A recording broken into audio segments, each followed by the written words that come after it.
Hey, all you Pokemon masters out there, this is Shuey with Pokemon 24/7. Gonna give you a deck profile of my Roaring Moon EX deck. Before I do that, there are two videos that were uploaded the past couple of days. Mikey put out his Giratina Lost Zone deck, and OG also had his good old Lugia deck with a history of that deck. So why don't you go and check those out as well as this video of my Roaring Moon EX deck. Starting off, I have four Roaring Moon EXs. They have the Calamity Storm attack, which does 100 base damage. You may discard a stadium and play, if so, it does 120 more damage. And that also has Frenzy Gouging, which does a straight knockout of your opponent's Pokemon, but you do 200 damage to yourself. There is a way to work around that in this deck, and I will cover that in just a minute. Then I have two Roaring Moon, just the single prizers. Me and my friends like to refer to it as a baby moon since it is only a single prizer. This one has Vengeance Fletching, which does 70 base damage and 10 more damage for each ancient card in your discard pile for 2 dark energies. So low energy cost, possible high attack damage. Now we get to the spicy part of this deck. I got 2 Darkrai V and 1 Darkrai V Star. The Darkrai V Star's V Star ability is once during your turn, you may put up to 2 item cards from your discard pile back into your hand. So you just flip your V Star token, put 2 item cards from your discard pile back into your hand. Can really come in handy late in games. Brute Bonnet could be an attacker, or it could be something to help you put a special condition on your Pokemon. Because as long as you have an ancient booster capsule on it, you are able to use Toxic Powder, which is poisoning both the opponent's Pokemon and your Pokemon. Now, if you have another ancient booster capsule on, say, a Roaring Moon and you use Toxic Powder, then the ancient booster capsule cancels out any of that extra special condition on your Pokemon. So that can be very helpful later in games when you need to lower the opponent's Pokemon's HP to where you can actually knock it out without having to do any damage to yourself with the Roaring Moon, or you don't need a lot of ancient cards for their baby moon. The Radiant Grey Ninja is basically in this deck for draw support. His concealed cards, I discard an energy card, draw 2 cards. That's basically the only reason this Radiant Grey Ninja is in the deck. Not really an attacker, he's more of a draw support card. Then we get the Mew EX. The Mew EX is also used as draw support for restart. If you have less than 3 cards in your hand, you draw till you have 3 cards in your hand.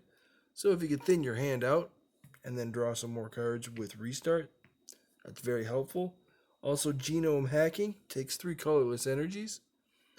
You don't need the energy cost of the move you're copying. You copy a move from your opponent's active Pokemon, you don't need the energy cost from that Pokemon. So it actually does a lot of damage if you choose one of your opponent's big attacks. Bianca's Devotion is a card that I decided to put into this deck. It's one of the new cards that just came out in the Temporal Forces. What it does is if your Pokemon has 30 HP or less, you are able to heal it completely. Works great on the Roaring Moon if your Roaring Moon can survive another attack with 30 HP. Now you use Bianca's Devotion, it's back up at 230, and you can use Frenzy Gouging again. So that could be very helpful. For Dark Patches, you take a Dark Energy from your discard pile and attach it to one of your Dark benched Pokemon. Now, what is good about this is you can discard a Dark Energy from Radiant Green Ninja's concealed cards and get it right back with the dark patch, and it doesn't cost you your energy lay per turn. The ancient booster capsules, I run 4 of them. Some people run 3, some people run 2, some people don't run any. I like to run 4 because I have 4 Roaring Moon that can use them, and I have a Brute Bonnet that needs to use the ancient booster capsule for toxic powder, and it does put 60 more HP on all of your ancient Pokemon. And it protects them from special conditions, poison, sleep, paralysis, stuff like that. For Professor's Vitality, Sata's Vitality, actually. What this does is you choose 2 of your ancient Pokemon, which would be your Roaring Moons, your Brute Bonnet, and you choose 2 basic energy cards from the discard pile and attach them to your basic Pokemon or your ancient Pokemon any way you would like. So that is very helpful. Again, if you're discarding energies for a Radiant Green Ninja or for an Ultra Ball, you're getting the energies right back. Energy Switch. I only run 1 because normally I will get the energies that I need from Sata's Vitality and Dark Patch to attach to the Pokemon I want to attach to. But if I need to move an energy from, say, Darkrai or Darkrai V-Star because he's going to be knocked out next turn, and I have a Roaring Moon with 2 energies on it, use the energy switch, move it to the Roaring Moon so that the Roaring Moon is ready to attack next turn. 2 Earthen Vessels. This, you discard a card, draw 2 energies from your discard pile, or from your deck, actually. So, discard an energy, get it back with a dark patch, and now you get 2 more energies, and you haven't used your energy lay per turn. You can basically essentially lay 2 energies per turn.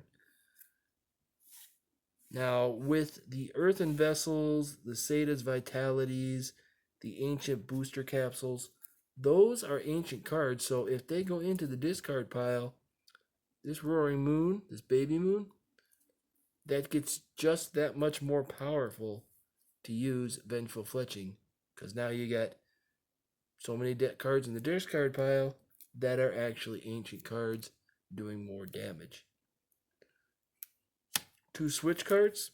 Since there's only 1 evolution Pokemon in the deck, being Darkrai V-Star, the switch cards are basically what you want to use. They can get your Roaring Moons, your Baby Moons, your Darkrai V, your Brute Bonnet, your Greninja, your Mew. They can pull them back and heal them. The good thing about Mew also is it has a free retreat cost. So, if you need to stall to get more energies on a Pokemon, and you throw the Mew EX out there just to see what you're going to draw next turn, very helpful that you could pull it back and pull out another Pokemon right away. 4 Nest Balls, again, a lot of basic Pokemon in here. Don't really need too many big balls to actually draw out a evolution Pokemon. That being said, I do also run 2 Ultra Balls just in case I need to draw out the Darkrai V-Star to get the items back in my hand. Now we go into draw support, Professor's Research. You can never have too many Professor's Research in a deck. I only run 1 because I don't need to run more than 1 because I'm already getting draw support from other cards. Namely, the Grey Ninja, I'm drawing 2 cards per energy I discard. So I only need really the 1 Professor's Research. Kind of takes some strategy to use it, whether you want to use it and lose some of the cards in your hand, or whether you want to discard, get a new hand. So then we got Ionos. There's your draw support that if you don't want to lose the cards in your hand, you shuffle them, put them at the bottom of your deck, and then draw a new hand. Comparable to the prize cards you have. You got 5 prize cards, shuffle your hand, put them at the bottom of your deck, draw 5 cards for each prize card you have. Arven, never have too many Arvens in the deck. I run 2. That'll help me get any item. So, if I go on a switch card, an Earthen Vessel, or an Ultra Ball. And then I could choose an Ancient Booster Capsule. These are the attachments that I can use in this deck to attack or to actually get more HP on my Pokemon and protect them from special conditions. Everybody loves boss's orders. I run 2 of them. Some people run 3, some people run 4. But I usually run 2 or 3 in a deck. That could change going into a deck rebuild. 2 right now is a pretty decent number. That could change. I really just like 2 though. That's working just fine for me right now. The new A-Spec Awakening Drum. Also an ancient card to help with Vengeful Fletching. What this card does is you draw a card for each ancient Pokemon card in play, both yours and your opponent's. If you're playing a Roaring Moon deck or another ancient type of deck, you got 5 ancient cards out, he's got 5 ancient cards out, you're drawing 10 cards. And then again, Darkri V-Star, put that right back into your hand. So it's very helpful. I run 2 stadiums, Perilous Jungle. The Perilous Jungle just also came out in Temporal Forces. It says during each Pokemon checkup, put 2 more damage counters on each of your non-dark Pokemon that are poisoned. So, putting the Ancient Booster Capsule on the Brute Bonnet, poisoning your opponent's Pokemon, not poisoning your own Pokemon. Even if your own Pokemon is poisoned, they're dark types. So if you're playing a deck that's not dark, this is very helpful. And then it's just energy cost. You got 1 water energy. I use the 1 water energy just for an extra discard on Greninja. Don't really need the water energy, but I like to have just 1 extra energy in there to discard so I don't have to discard a dark energy all the time. And then there are 12 dark energies. As you can see, 12 dark energies. 13 energy cards in the deck. You don't really need any more than that. But if you'd like to put a couple more in there, heck, you could take the water energy out and put another dark energy if you would like. But this is just the way I like to run my deck. Get a little variety, a little spice. And it seems to work out pretty well for me. If you like this deck profile, go ahead and comment at the bottom. Like and subscribe. Coming up tomorrow, we will be actually putting out some free play battles down at River City Hobbies. And then Friday, OG will be having our first Pokemon Live free play. Saturday is the Cup at River City Hobbies. And we will be doing videos down there as well. So hope to get some likes, subscribes, and comments. And I hope you like this video. Thank you.